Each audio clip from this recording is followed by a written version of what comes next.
So, have you ever been in a situation where you thought a minute or a second difference would have maybe changed the outcome of your whole day? I have a neighbor who lives across the street from me. Their driveway and my driveway are kind of close, and they leave their home at the same time that I do, basically every weekday morning.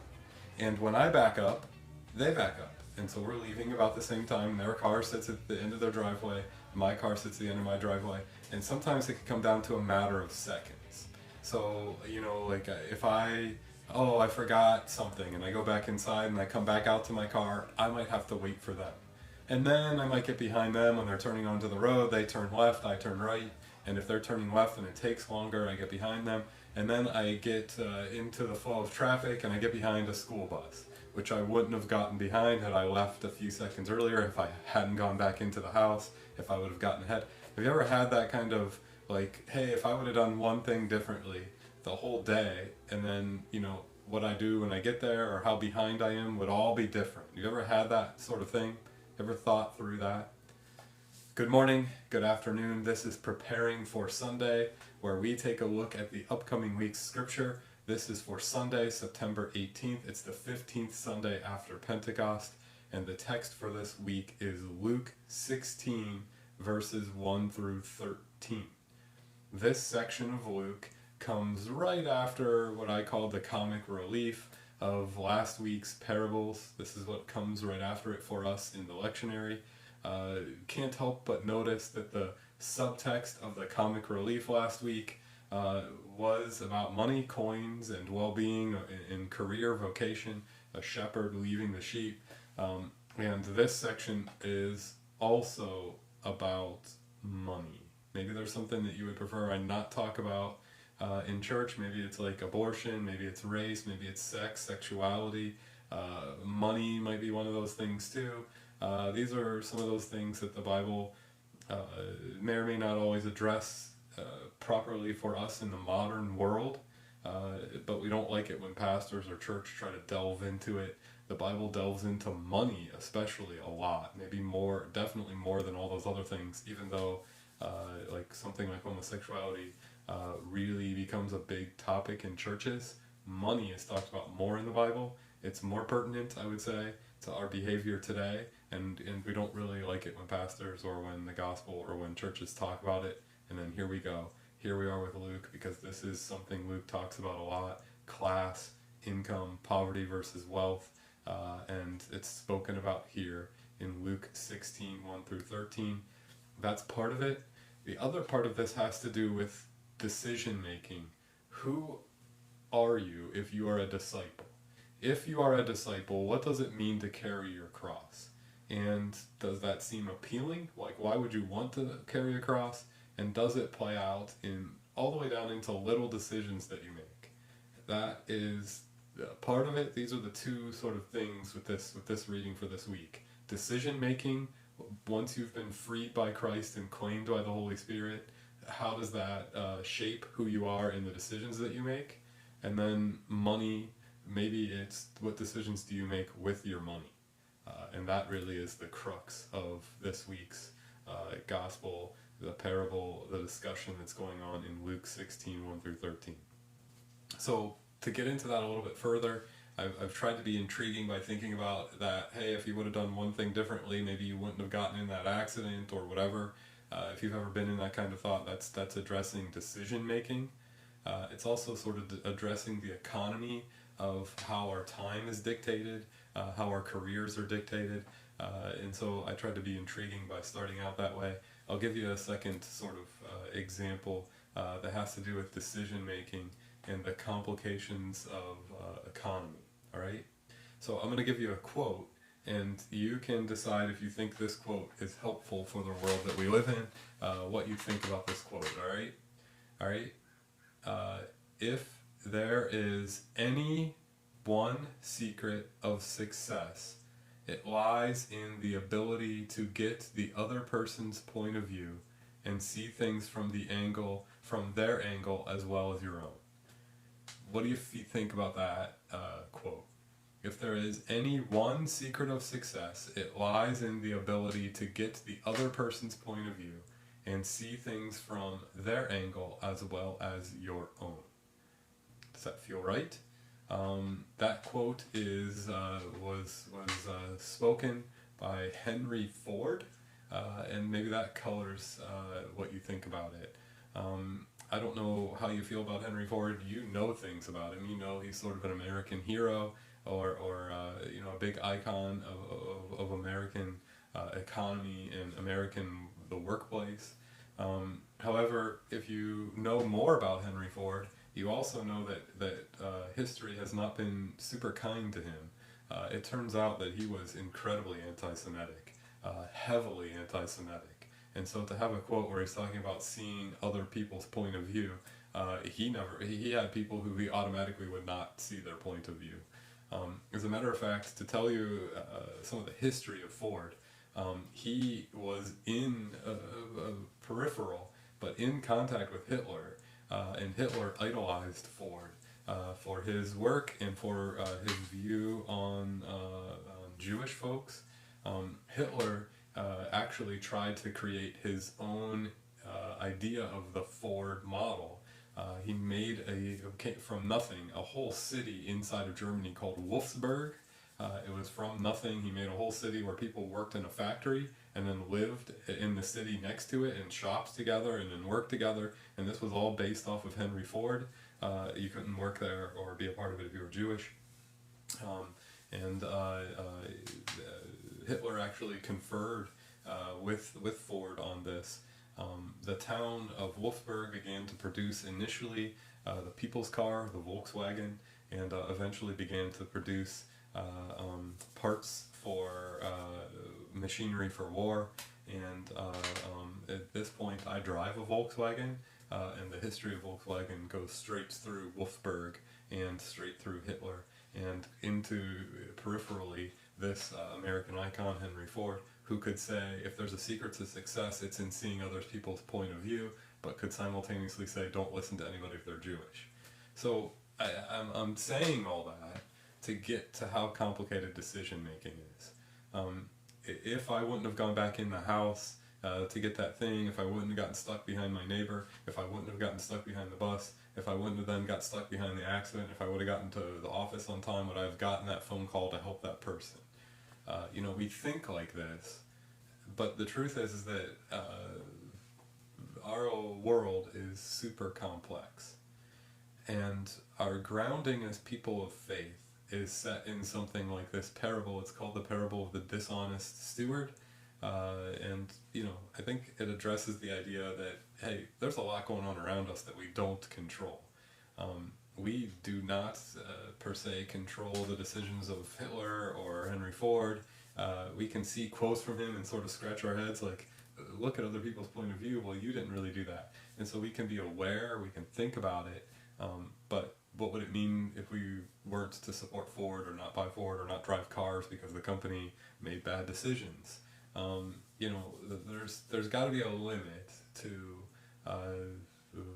how much we're accountable for.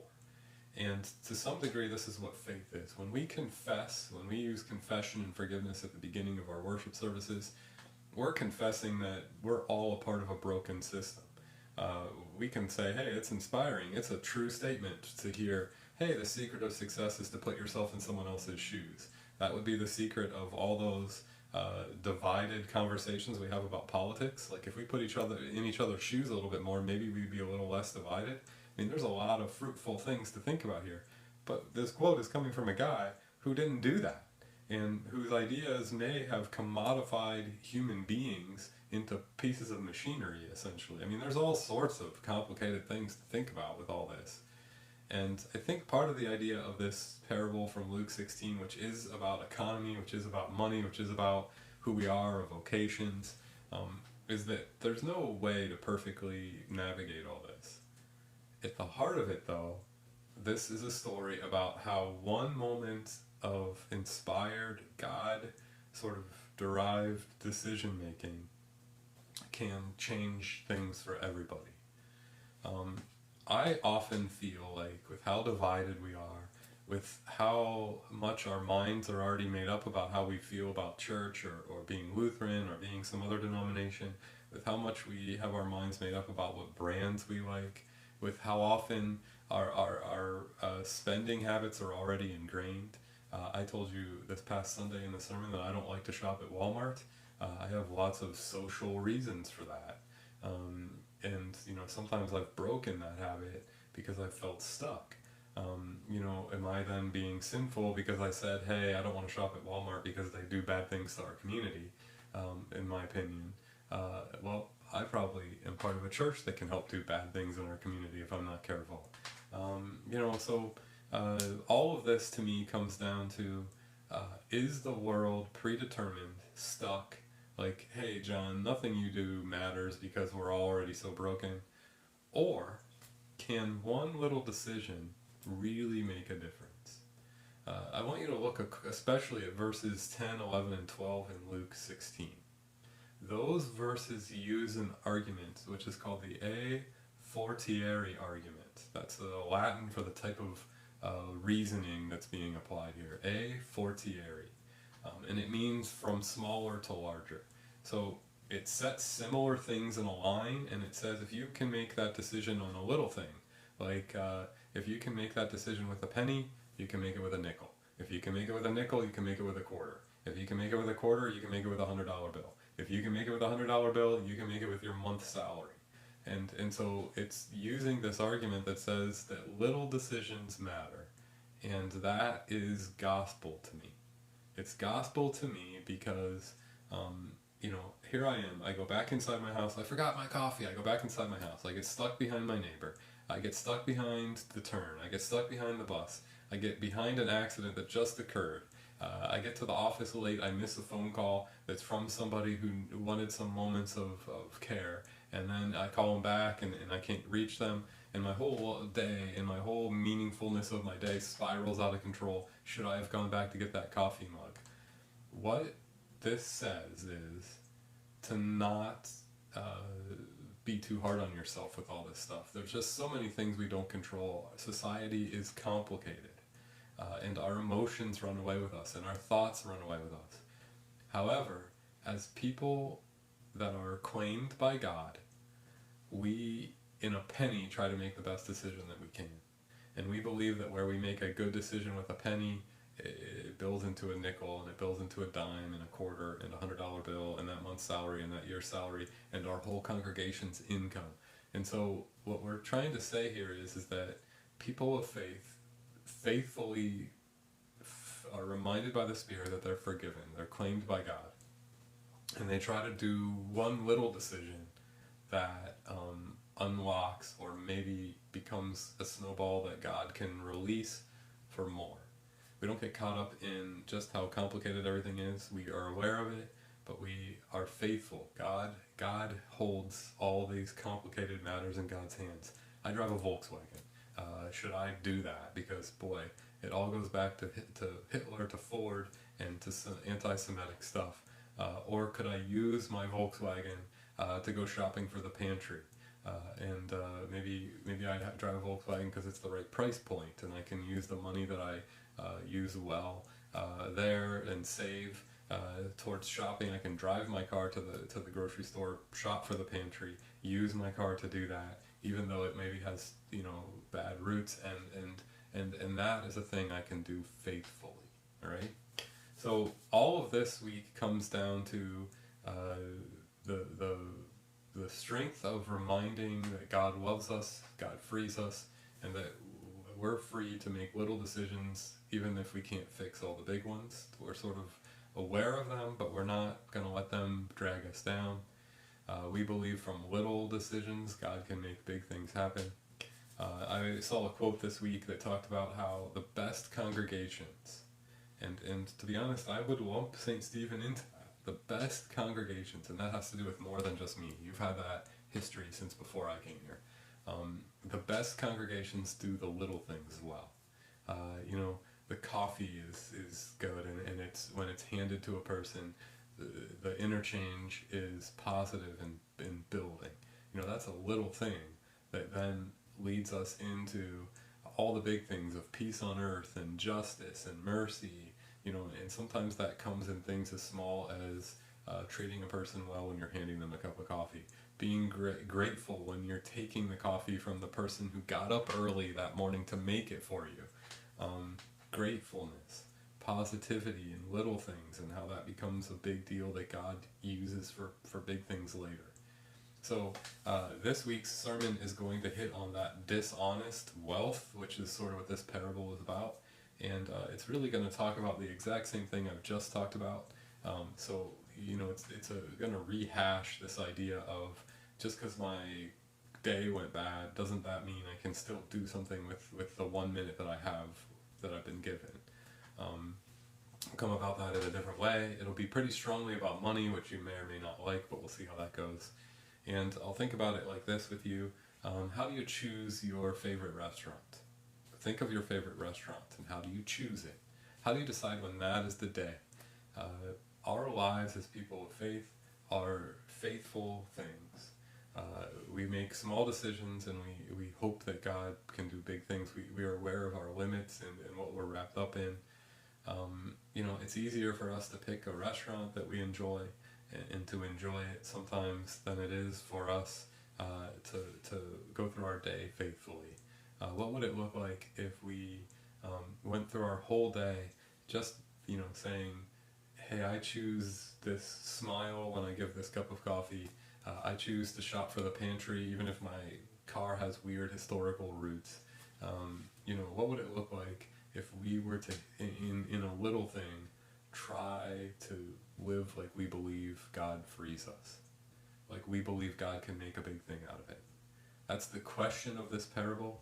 It deals with your money, it deals with decisiveness, and it really, hopefully, is sort of thought-provoking for you. And beyond being thought-provoking, hopefully it's the gospel that you hear where you manage something once right, God makes big things. A lot of what we do is complicated, broken, wrong, filled with all sorts of fraught history and at the whim of going back for our coffee cup or not. But where we are children of God, we take a breath.